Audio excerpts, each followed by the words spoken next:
What's up guys? Buy and hold real estate is by far the easiest and best way to build long-term wealth. There's no better way. And in fact, 90% of all self-made millionaires have done so through buying long-term rental properties. So just buying properties in great areas, renting them out and selling them years down the road. The problem we find eventually, once you buy a ton of long-term buy and hold rental properties and you become a more established investor, is that the cash flow per property is just really, really low. Now this is okay if you want to be more passive, or if you're a newbie investor, you're thinking more of a long-term horizon. It's good, you're getting into the game, you're learning, you don't wanna make a ton of mistakes, so low and slow is a good way to go. And again, I highly recommend this, and I do this myself. I buy a ton of these. However, like I said, it comes at a certain point, especially when you become more of a savvy investor, the cash flow is just too slow. So we're still buying these, but it's just too slow. The next thing up, a lot of real estate investors kind of switch to eventually, is flipping real estate. Now this is super, super awesome because it has very, very high cash flow, unfortunately, for a lot of times, but it can also be risky. So for buying properties in kind of a downturn market like what we're seeing right now, at the time of filming this video, the real estate market is really changing. So a lot of flippers that I know, and a lot of flippers across North America are kind of getting spanked just a little bit, some spanked really, really hard. So the cash flow is super high. I love flipping. It is my main business. But we're fully on it. We're very, very intense about it. So, we're not getting spanked as hard as a lot of other newbie investors trying to flip, that's for sure, but it can be risky. So the reason why I love Airbnb is that it's the best of both worlds. You also get very, very high cash flow with the benefit of long-term investing and all that comes with it. So for example, if we buy a bunch of little houses here, which is kind of the long-term investing strategy, this is terrible houses, but what's really great about long-term investing is that every single month, the mortgage is getting paid down.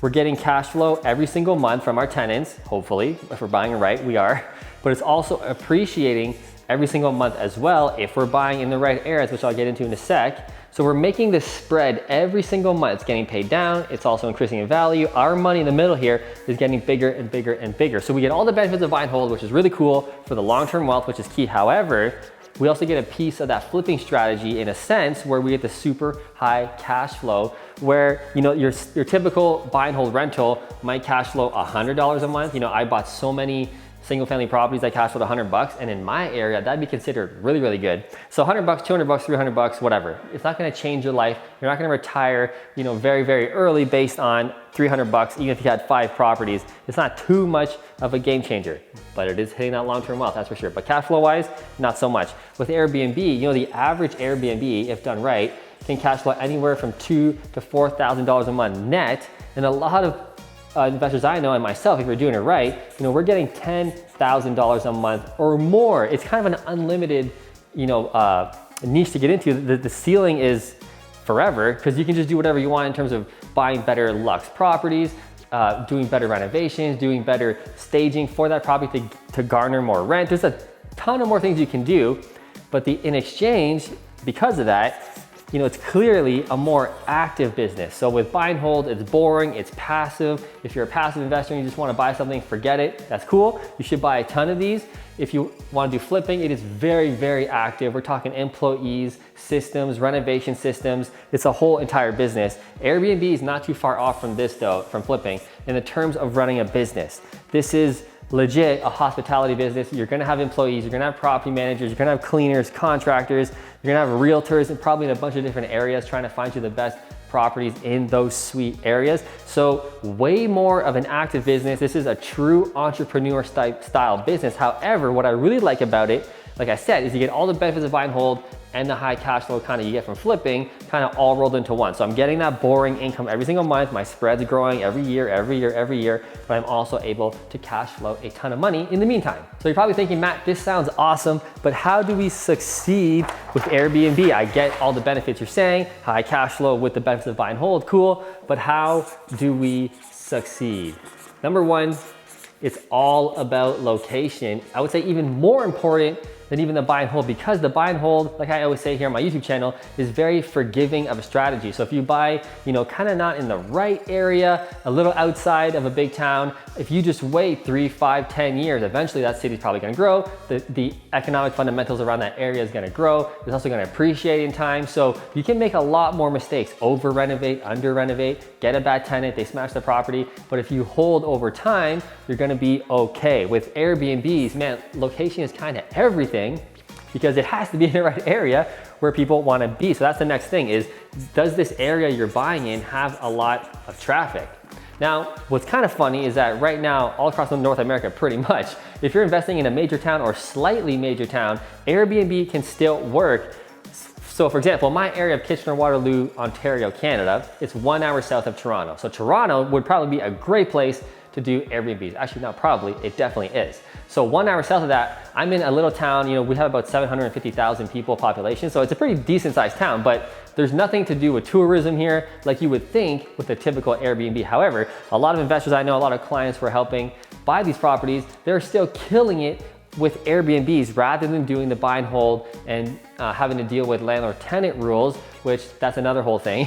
So in Canada, we're very, our government is very pro-tenant. It kind of sucks to be a landlord here a little bit. The tenants have a lot of power. So what we're seeing is a lot of investors are switching their properties to short-term Airbnbs to get around all of those regulations and bylaws.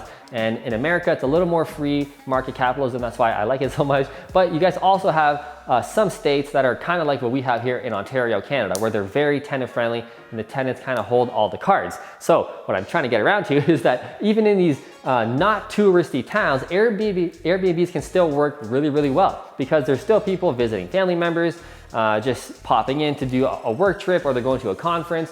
Whatever you may not think of, Airbnbs still work really well in kind of non-touristy towns. But for the purpose of this video, we really want to focus on those touristy kind of towns, because there's just more probability that we're going to be successful with these properties. And that's the whole thing with investing, right? Is how can we increase the probability that we're going to be successful? So is the area you're investing in, does it have a lot of traffic, and is it seasonal, or is it all year long? So we want to kind of avoid a seasonal place. If I had to guess something just off the top of my head, kind of be like Aspen, Colorado. Probably does really, really, really well in the winter time.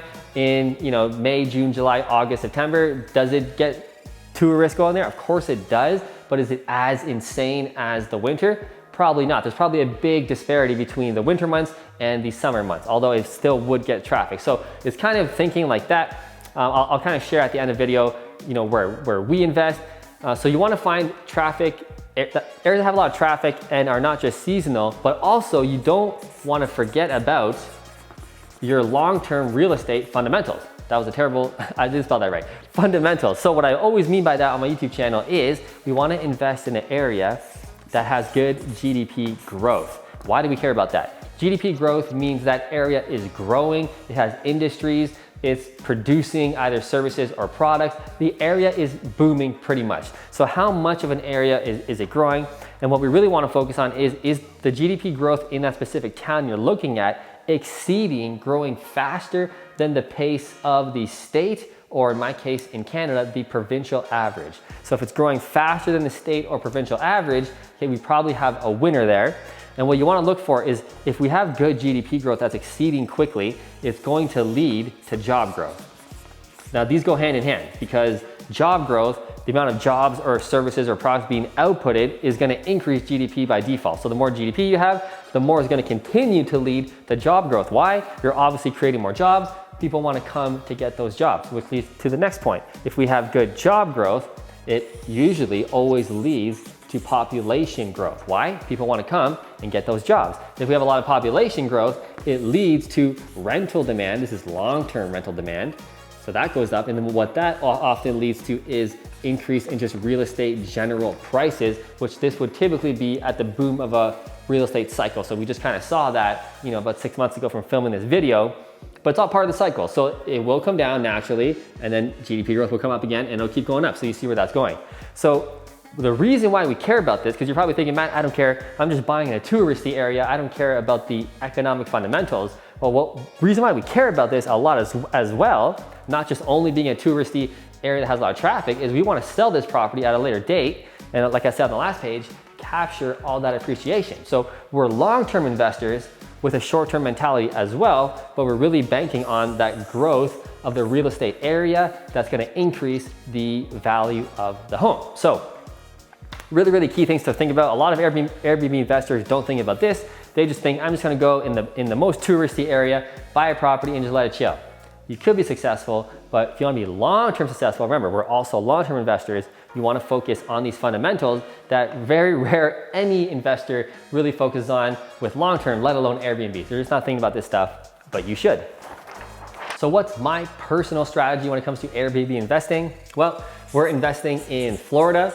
I'm not gonna tell you exactly where because I gotta keep some things private, but it's Florida. Why? The taxes are amazing, the growth is amazing. Kind of everything I shared on the last page with the GDP growth, job growth. The area is absolutely booming. I think they said on average, there's 1,000 people every single day that move to Florida, generally leaving northern states, especially California and New York. A lot of people are moving, 1,000 people a day. So the GDP growth is insane. The population growth we know is insane. The rental demand is just getting ridiculous. There are no rentals and there really aren't any short-term rentals to kind of get that, to capture all that tourism, also capture all the people who are just moving, who want to just feel an area out and live there for a month or 2 or 3 before they sign a lease to rent long-term or they actually buy a property. So the demand for Airbnbs in Florida is absolutely insane. Like I said, I'm not gonna tell you exactly where. We've done a ton of research and we nailed down our entire team. All the fundamentals lead to one area pretty much for us.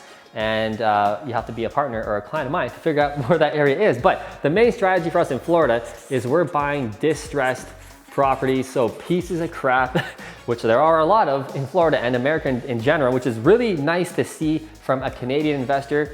And I don't want to make this sound too braggy because I personally like America a lot better than Canada, but here in Canada, one thing we do very well is the level of poverty is non-existent. There's very, very little poverty. So the amount of distressed homes or homes that are, need major work or falling over, we just don't have that. You guys in the US have an abundant amount of that. There's so many houses that are it's just the way your system is done because it is more of a true market capitalism and free market. If people go under, the government says, I'm not bailing you out, you're going under. In Canada, everybody gets bailed out, which is pros and cons, right? Pros and cons. For business, okay, the business in Florida and the US, generally easier to succeed and scale really quickly. So that's why we're kind of focusing on going down there. After making all of our money here in Canada, we're taking all those skills and bringing it down, and it's working really well. So we're buying distressed properties. That's our specialty because we're flippers. We know exactly what to look for. We know how to renovate them. We have the renovation system, which is kind of, our bread and butter of what differentiates us so much from the competitions. We know how to renovate. This is all we do all day long. We have a team of 13 employees at the time of filming this video. So we're used to running a business and actually being entrepreneurs in real estate. We're not just solely long-term focused. What we're also doing is staging or furnishing these properties way better than the competition. And I'll just put competition because the whole focus is just absolutely crushing them. So we spent all of last winter, so 4 months in Florida, traveling all across Florida, the east side, down to the Florida Keys and up to the west side, looking for the right area. We finally found it. But what we found on our journey on 4 months is, dude, the Airbnb investors, we can even call them that, are just terrible, which is across the board for like 99% of the business in general. That's just how business goes. But for some reason in Florida, the investors just don't know what the hell they're doing. And that's because the demand is so strong and there's so many people going there all year long, which is the next point I want to make before I forget. People come to Florida all year long. I only thought people went down for the winter, which makes sense. As a person in Canada, I want to go down south during the winters, but people actually go all year long for summer and winter. So it's absolutely amazing for rentals. Obviously the winter is way better, but the summers are pretty damn good too. But what I'm saying is there's so much demand. People were just throwing up houses that was like grandma's house, no renovations, and they're still getting rented. We stayed in one in Naples, Florida, which is the most richest city in Florida for sure, the most high-end city, which is kind of why we went there to go check it out, see what it's all about. But we were paying $700 a night for literally grandma's bungalow. It was like a 1970s bungalow, wasn't renovated since the 70s. And they were still able to charge us $700 a night because we needed a place on kind of short-term basis. So the prices that down there are just friggin' insane. So What we do good though is we know how to buy distressed. And the reason why we buy distressed, I kind of glanced over it, is because when we buy a house, we want to jack the value up right away on day one. So I'm buying down here, I'm renovating, maybe I spent 100K on the renovations, but I increased the property by 150K. So I made 50K net on day one. You know, that's kind of the idea we're going for. So we're buying these piece of crap houses. Like I said, we know how to renovate them because we got the systems down in place. So we're making that money on day one. And then we're also doing the long-term from there, where we're holding, it's appreciating, getting paid down, and our spread is getting bigger. So that's kind of our strategy in a nutshell for Florida. Is again, I can't tell you where, but we're buying in a really great area, piece of crap properties. They're everywhere, and we know how to renovate them and crush the competition. And just think of like how to really do well at this business is just think about all the travels you've gone to, or if you've gone to a property, you know, what would you want to see in an Airbnb, you know, that you've gone to and it wasn't there. So for example, real quick, I'll just bang these off. You know, we're buying really good quality beds. I don't know about you, but when I go to an Airbnb and I sleep on a shitty hard bed, it really pisses me off that we spent all this money and I'm sleeping on a terrible bed. So for us, we buy Tempur-Pedic mattresses for all the beds. And we typically have 4-bedroom houses, kind of what we're focusing on typically. So 1 bedroom has a bunk bed. So like we're buying 5-6 beds per home, and all of them are Tempur-Pedic. Okay? It's like a 10K, 12K bill. It's dirty, but these are the things you want to do to stand out. So we're buying really good quality beds. We're buying really good quality sheets and linens for those beds. We're buying an espresso machine. So rather than just like a crappy coffee machine, you know, some crap, I can't even think of one, some crappy coffee machine from Sears or whatever. I don't know if you guys even have Sears in the US, but Walmart, whatever. And we're buying an espresso machine, okay? That machine's like $900. I'm buying that. Why? Because when people come to my house, they go, holy shit, it has an espresso machine. I don't even have that at my house. I can't afford that. I'm so glad I stayed here because these next 2 weeks are gonna be sweet. I'm gonna make my espresso. I'm gonna sit by the pool or relax. I'm gonna enjoy this because when I go home, I don't have the espresso machine. Okay, so we're buying like really good quality soaps and essential oils, like all this stuff. We're thinking like a hospitality business, which most Airbnb investors just aren't thinking about. So anyway, that's what we're doing. That's how you get a great Airbnb. And that's kind of the differences between buy and hold versus flipping or versus Airbnb.